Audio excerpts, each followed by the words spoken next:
You've got Ted Corless with the Corless Barfield Trial Group. Visit our website at www.corlessbarfield.com or look for our full gamut of social media, including our YouTube channel, our SoundCloud channel, as well as our Facebook and Instagram. I am addressing one of the most frightening claims that I see on a regular basis, and that is fire. As a 25-year property insurance lawyer, I have seen every form of destruction to a building or a peril to human life. And I must say repeatedly, fire shows its enormous power. I don't know, you remember when you were a young child and you would sit and watch fire when you were at a campsite, and just this, people are intrigued by it. But waking up at 4 o'clock in the morning and your house is on fire, fire becomes something else to you. I'm reaching out to you all about the issue of fire based upon a tremendously sad story about a loss that occurred in Las Vegas, Nevada. A downtown Las Vegas apartment building burnt down December 20th, 2019, killing 6 people and injuring 13 more. We've had an opportunity to speak with one of the individuals at that fire and are hoping that we're going to have an opportunity to have him record with us. But in the meantime, what I wanted to share with you is there are things about this fire that I think people should know more about that would potentially reflect on their situation, especially if they're living in any kind of communal environment, either an apartment, a condominium, or in a high-rise building especially. And what is the problem? Why did this happen? Well, one reason that it happened that might have prevented it is that this particular property, it turns out, had not been inspected for more than 32 months, which it was supposed to be. The inspections previously had returned multiple violations of a whole spectrum of fire protection laws. And in addition to that, the landlords, at least from what we can see here, were not regularly maintaining the property in a reasonable fashion. And the source of the fire itself continues to be somewhat disputed. But I come to you as a property insurance lawyer who has seen the damage associated with fire. And so what I want to share with you from a practical sense is I want to talk about fire, I want to talk about smoke, and I want to talk about water. And let's start out with fire itself. Obviously, when you have a fire loss at your home, you are needing the insurance company to provide support so that the individual structural components themselves that have been damaged by fire, like the trusses or the roof or the soffit, the fascia, any of those things on your building that would be damaged by the actual physical flames of the fire.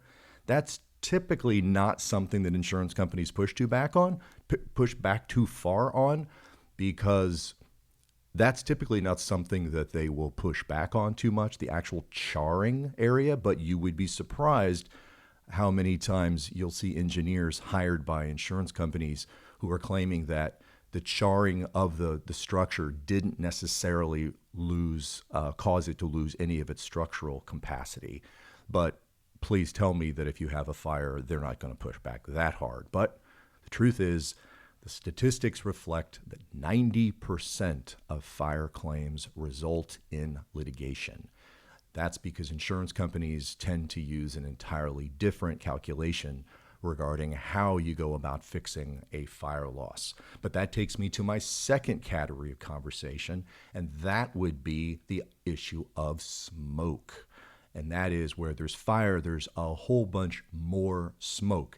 If you've ever been in a barbecue restaurant, and I've just come back from Kansas City, and each one of my jackets smells like a different barbecue restaurant I've been in.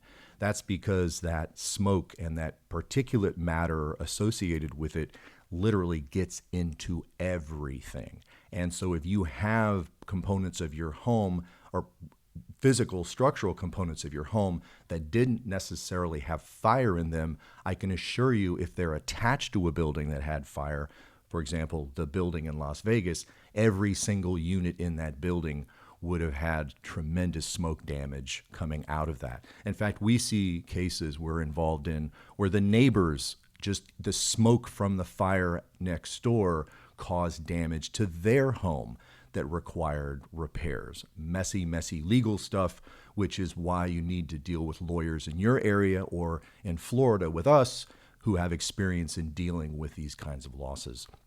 Then there is the last issue, as I mentioned, which is water.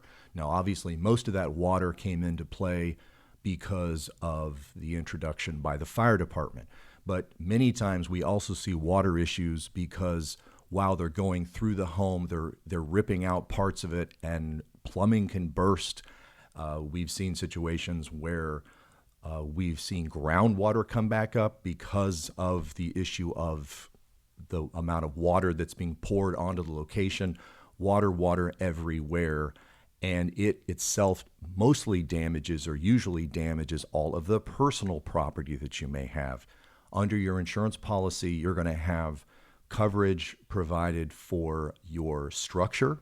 That's usually when we talk about your insurance coverage limits. But you also have a separate limit or an amount of insurance for personal property. Now, what you need to do with this is you need to find out how much personal property do I have in my insurance policy to cover damage to my personal belongings. And it might not be as much as you might be surprised how it all plays out. But remember a couple of things. If you have a stereo system, you saved up or you got that big bonus at work and you got yourself a stereo, there's going to be not just an overall limit on how much you can claim on it, but also for particular items. For example, they might tell you that even though you spent $2,500 on that new stereo, we cap our limit for electronics to $1,000.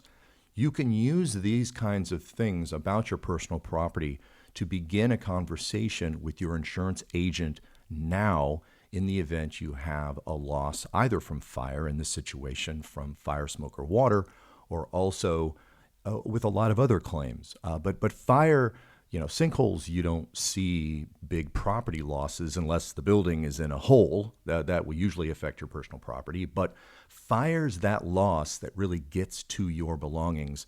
And so you need to make sure that your individual belongings are covered.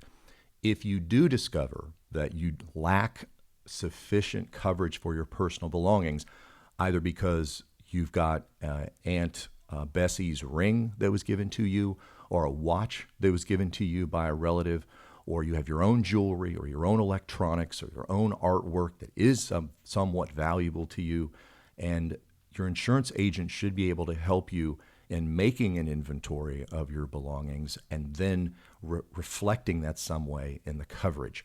Take lots of pictures when your stuff looks good, so when it looks bad, we know the difference.